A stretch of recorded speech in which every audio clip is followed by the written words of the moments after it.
Hello everyone and welcome to Garbage.com's video on India-US IPR issue.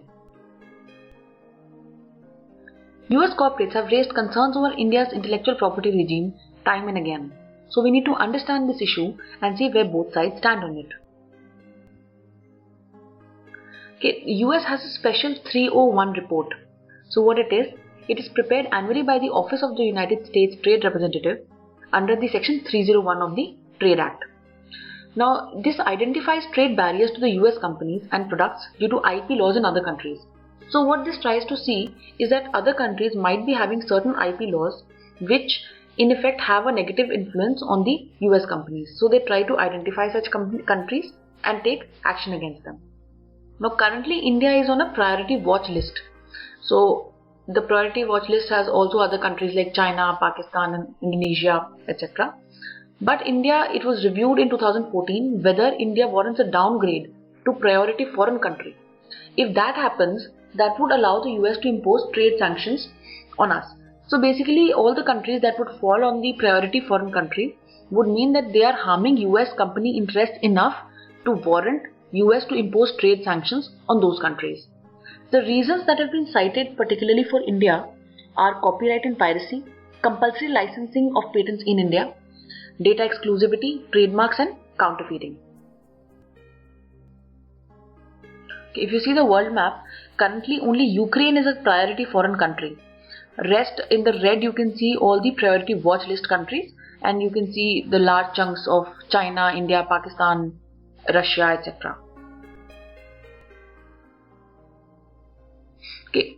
The other side of the story is that India's IPR regime, or especially the compulsory licensing of a couple of drugs, have brought down their prices manifold, and there is demand for more such decisions from the healthcare activists. In fact, cancer drug Glivec was costing more than rupees 1 lakh. It is now available in the generic form for about 8,800 rupees only. Similarly, hepatitis C drug Sovaldi was licensed to 7 India-based drug makers, and it will cost only $900 in India compared to $84,000 in US for a 12-week treatment.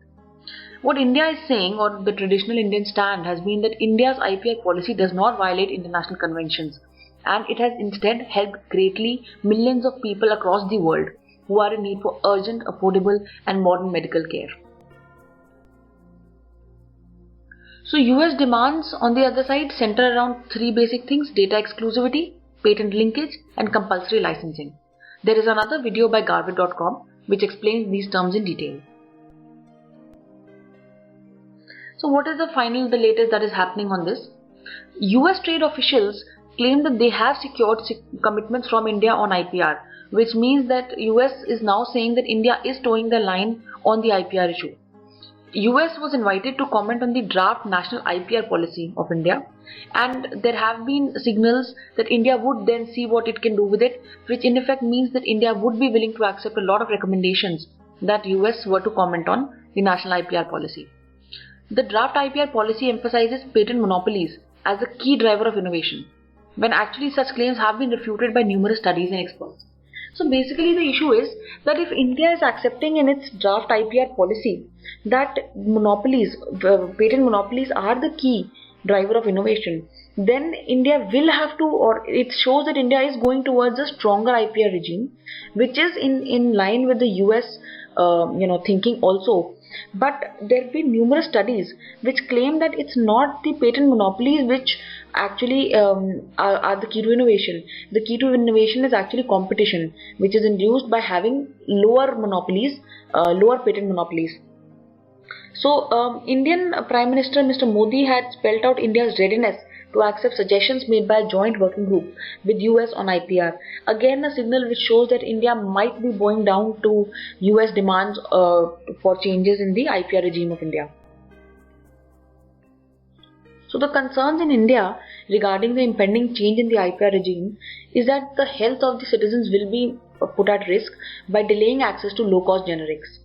And it can also cause a delay in the launch of more generic drugs which are currently not in the market.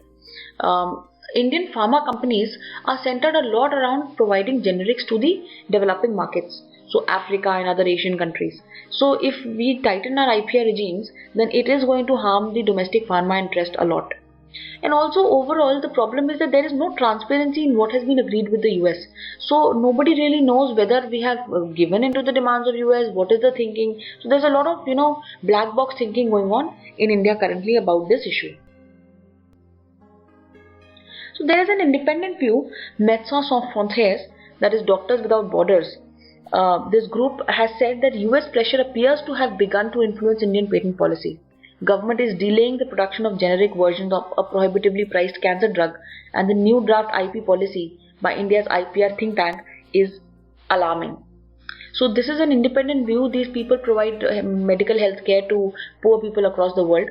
So the issue is basically cheap healthcare to millions of people versus the thinking that strong IP is required to boost innovation, which would then lead to further enhancement in medical care across the world. So I think the battle lines are drawn, and you can pick the side that you want to be on. I hope you like this video. Subscribe to our channel for more such videos. Thank you.